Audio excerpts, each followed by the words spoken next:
हे आता काय रबडी काय रबडी रबडी म्हणतात त्याच्यात. रबडी होती तुम्हाला जेवणात कधीच मी विचार करतो म्हणून मला 3:30 वाजता का बोलवलंय असेल ना थोडी शिल्लक असेल काय आता सर काय म्हणतात ते ऐकू बोला बोलली भारत सर, तुमचा जन्म दर्यापूर इथला. BSc इन ऍग्रिकल्चर तुम्ही अमरावती येथील शिवाजी कॉलेज. नंतर तुम्ही चित्रपट सृष्टीत प्रवेश केला. उभय तू, चला हवा उद्या यासारख्या कार्यक्रमातून तुम्ही छोट्या पडद्यावर धुमाकूळ केली. तसेच अनेक मराठी मूवीज मध्ये तुम्ही अवॉर्ड विनिंग कामगिरी केलेली. या तुम्ही भेटलं नाही कामगिरी केली आवड काय भेटलं नाही पण ठीक आहे आपल्याला काय भेटलं नाही सर आता तुम्ही जेवढं भेटलं ते काय कमी आहे ना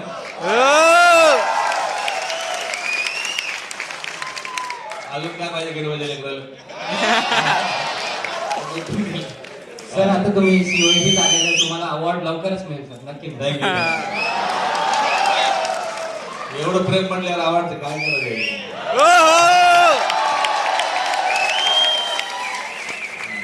तर या 17 वर्षांच्या प्रवासानंतर आज शेवटी तुम्हाला COEP देण्याचा चान्स थँक्यू मिळाला.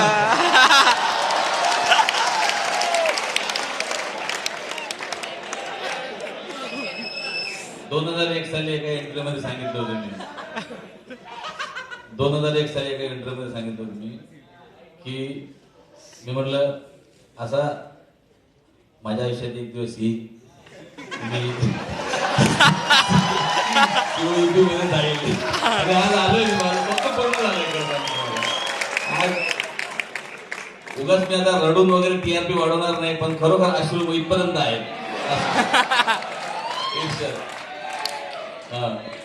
धन्यवाद. तर असा एक चेहरा आपल्या आयुष्यात असतो की ज्याच्याशी आपल्या काही गुलाबी आठवणी जोडलेल्या असतात. तो चेहरा, त्या आठवणी आपल्या नजरेसमोर आल्यानंतर आपल्या मनात अशा नाजूक संवेदना जाग्या होतात. तर तुमच्या कॉलेज लाईफ मधली अशी एक गुलाबी आठवण जी तुम्हाला आजही लक्षात आहे, ती आम्हाला ऐकायला आवडेल.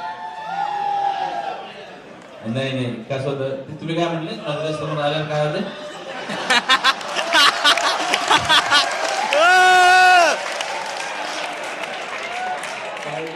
नजरेसमोर आल्यावर काय तू गुलाबी आठवण ते स्क्रिप्ट मध्ये लिहिलं होतं, मनात नाजूक संवेदना जाग्या होत्या.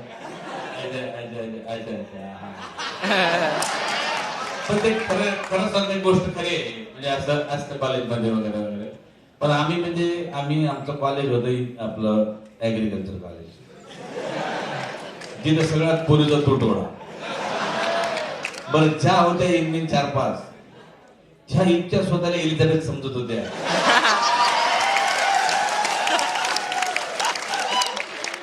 मग आम्ही घेतलं इकडे फार लक्ष देऊ ना मग आमची ओळखी साधारण 4थ्या वर्षी झाली. अच्छा तू आमच्या कॉलेजमध्ये काय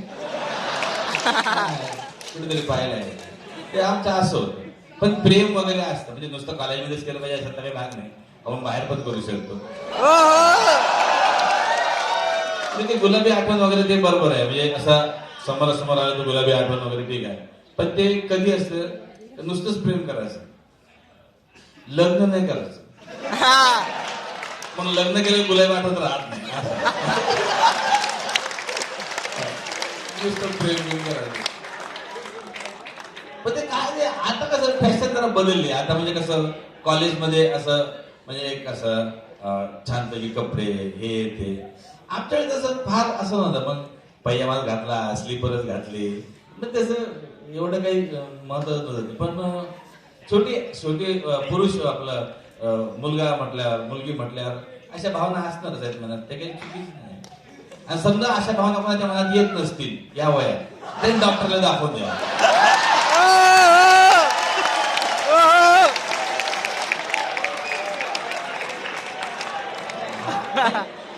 आपलं कसं आहे सांगतो साधारण म्हणजे तत्वज्ञान सेम आहे बाकी काही महत्वाचं नाही म्हणजे आठवड्यातून म्हणजे अगदीच मारामारीची नाही, पण आठवड्यातून एखाद दिवस तरी आपल्या घरी आपली तक्रार गेली पाहिजे की तुमच्या पोरानं असं केलं आज, तुमच्या पोरानं असं केलं. थोडं जिवंतपणा राहते बाकी बोला सर. सर आमच्या माहितीनुसार तुमच्या घरच्यांचा विरोध असतानाही तुम्ही आईकडून 1000 रुपये घेऊन मुंबईला आले.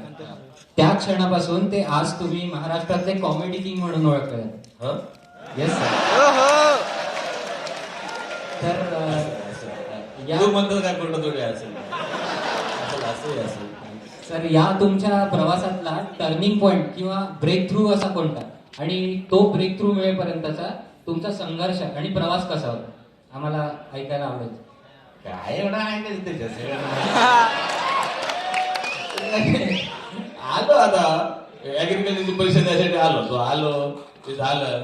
पण मला सगळ्यात जास्त पैसे पहिल्यांदा कुठे भेटले असेल आयुष्यात तर म्हणजे त्यावेळेस आपल्याला 500 रुपये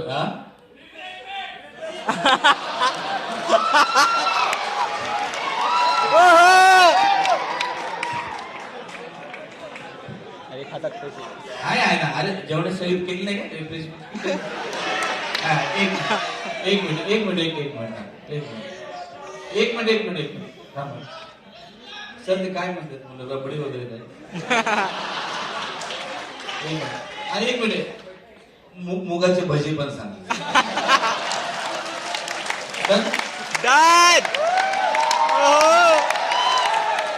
रिफ्रेशमेंटची काळजी नाही, आता काही टेन्शन नाही. तर ते असा एक प्रवास सुरू झाला. पण मग सगळ्यात जास्त पैसे त्यावेळेस मला 500 रुपये कोण देत होतं, त्यावेळेस मला रेडिओनी सगळ्यात जास्त पैसे दिले. म्हणजे 2002 साली 2001 साली किती तर टोटल मिळून 92,000 रुपये. ज्यावेळेस 500-600 रुपये खिशात असलेले एकदम श्रीमंत वाटत होतं, त्यावेळेस रेडिओने सगळ्यात जास्त पैसे दिले. तो एक मग मी घरात टीव्ही आणला. असंच माझी गोष्ट झाली. आम्ही एक आकाशवाणीसाठी एक गाडगे महाराज स्वच्छता अभियानच्या अंतर्गत एक प्रोग्राम करत होतो. त्याचं नाव होतं गाडगे महाराज स्वच्छता अभियान. आणि गोनी दांडेकरांचं एक पुस्तक आहे संत गाडगे महाराज. तुम्हाला कधी चान्स भेटला तर वाचा म्हणजे खरंच वाचा. इतकं सुंदर पुस्तक आहे. जीवन काय काय नाही हे सगळ्या गोष्टी आहेत. किंवा कसं असावं, जे संत म्हणतो आपण, का संत कसा असावा बा, हा म्हणजे अगदी प्रॅक्टिकल संत गाडगे महाराज. त्याचं अख्खं जीवन त्यामध्ये आहे. त्याचं आम्ही वाचन करायचो. मी किशोर होता, तुषार दळवी होते. तर आम्ही ती अख्खी मिळून कादंबरी वाचली. त्याचे काही एपिसोड झाले आणि बरं आय थिंक 200 एपिसोड झाले. आणि त्यावेळेस 150 एपिसोड झाले काहीतरी. आणि माझं पेमेंट 600 रुपये पर एपिसोड होतं. त्यामुळे इतकं बरं होतं ते की ऍक्टिंग म्हणजे जायचं गरज नाही, शूटिंग करायचं नाही. असं एका रूम मध्ये, आकाशवाणीच्या एका रूम मध्ये 4 लोक बसायचं आणि ते पुस्तक वाचायचं, म्हणजे अभिनय करायचा त्याच्यातल्या. ते जे डायलॉग्स होते ते डायलॉग्स बोलायचे. तर असे 92 एपिसोड झाले आणि मला पैसे भेटले त्यावेळेस 92,000 रुपये त्यावेळेस भेटले. तो एक टर्निंग पॉईंट माझ्या आयुष्यातला असू शकते. आणि दुसरा टर्निंग पॉईंट म्हणजे खूप जे घराघरात पोहोचलं, ज्यांनी जास्त चांगलं व्यक्त होता आलं, भाषा पोहोचवता आली. बरेच दिवस माझ्याकडे एक गाठोडी होती, पण हे उघडाव कधी हा एक प्रॉब्लेम असतो ना. आपल्याकडे असते गाठोडं, पण ते उघडायचे चान्स पाहिजे, स्टेज पाहिजे, डायस पाहिजे. म्हणजे उघडल्यावर मग कसं आहे की ते म्हणतात ना, बंद मोठी लाग की खुल गई तो खाक की. पण ती मुठ्ठी अशा ठिकाणी उघडायची, त्यातून लाखच निघायला पाहिजे. ते एक चान्स भेटला पोहे ते उघडले. तिकडे जरा बरं वाटलं, लोकांचं प्रेम भेटलं. अजून सर विचारा तुम्ही, आज लय मूड मध्ये आहे मी.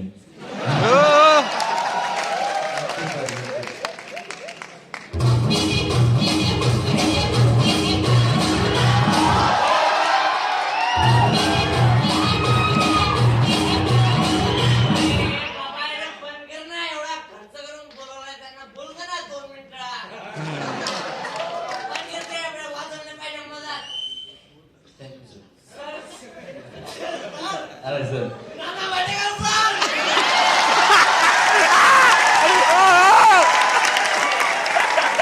अरे तुमच्या कार्यक्रमात तुम्ही आलं तर तुझं नाव दुसरंच घेतो.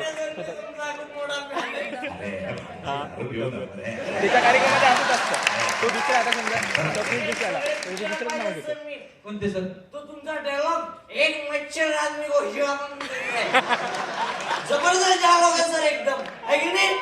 तुम्ही कोण आहे इकडे कशाला आले? मी फॅन आहे यांचा नाना पटेकर सरांचा. नाना पाटेकर? अरे बाबा भारत गणेशपुरे आहेत ते. तुमचा काहीतरी गैरसमज झाला सर. असं द्या. भारत गणेश पुढे सर आहेत. हा भारत गणेशपुरे आहेत ते.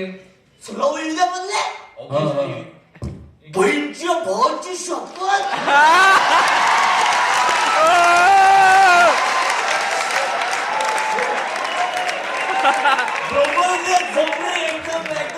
अलगच वाटतं सर मला विसरतो मी. आता सर काही नाही, आम्ही तो खूप वेळ डायलॉग विसरतो. सर तुमचा रोज शो बघतो सर मी. रोज एकदम डेली बघतो. कसं नाही तर काय हरकत नाही. काय सर तुम्ही काय कॉमेडी करता जरा. तुमची पाहुणपवणी तर करता यांना समज दाखवतो सर आम्ही. चांगले चांगले. हे कॅरेक्टर पण तुमचं चोरलंय सर.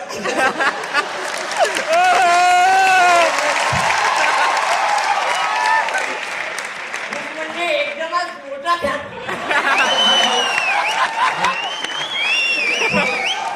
थोडं पाणी घेता का थोडं? हे घेतले ना मी.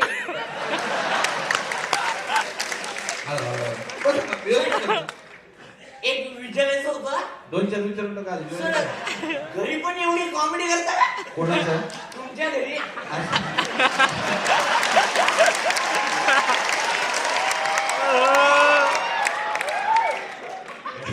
घरी कॉमेडी करायला परवडत नाही, त्याची किंमत होत नाही आणि त्याचं काही मेहनत भेटत नाही.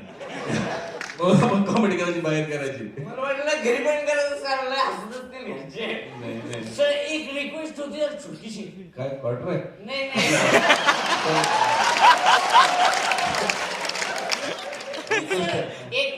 एक सेल्फ फोटो सर तुमच्यासोबत. अरे वा. हा? काढा ना सर. एक सर हा एकच जास्त नाही.